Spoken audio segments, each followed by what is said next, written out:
স্বাধীনতার উত্তরে 54 বছরে আমরা অনেক প্রতারণা দেখেছি, আমরা অনেক কমিটমেন্ট দেখেছি। ক্ষমতার মসনদ পার হয়ে গেলে সংসদে যে তারা পাশ করবেন, এটা এখন এদেশের জনগণে বিশ্বাস করে না। এই জন্য ডক্টর ইউনূস স্যারকে আহ্বান জানাবো, নির্বাচনের পূর্বেই জুলাইয়ের সনদের পূর্ণ বাস্তবায়ন করাতে হবে। দুই হচ্ছে পিআর নির্বাচন।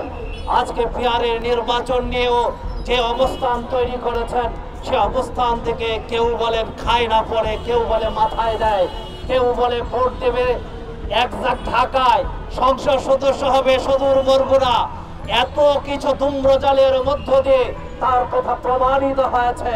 যারা গত 17 বছরেও তাদের সেই নেত্রীকে চিকিৎসার সুযোগ করে দিতে পারে নাই, যাদের সে বাসার সামনে ট্রাক তারা দর্শন দিতে পারে নাই, আজকে তারা আগামী সংসদে যাবেন। পিআর সিস্টেমে জনগণ তারা পরিসংখ্যান দেখেছে, তাদের সেই স্বপ্ন এককভাবে সরকার গঠন সেটা তাদের দিয়ে সম্ভব হবে না। বিধায় আজকে তারা এই ধূম্রজাল তৈরি করছেন।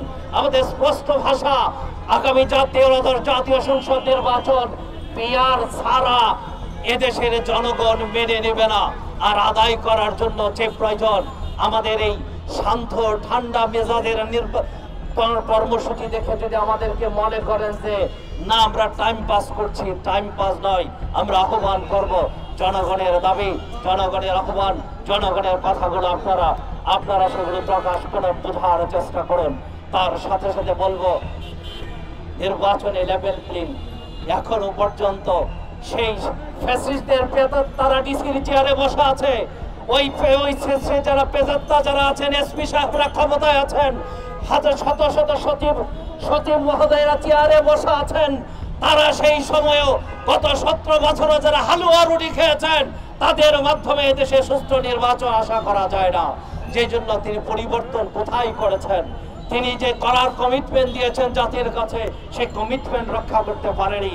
আমরা আহ্বান করব, আসুন আমরা একটি সুন্দর প্রেম দেন, সুনির্বাচনী পরিবেশ তৈরি করে দেওয়ার আহ্বান করে আমরা আজকের এই মানববন্ধন কর্মসূচির অবস্থান আলোকে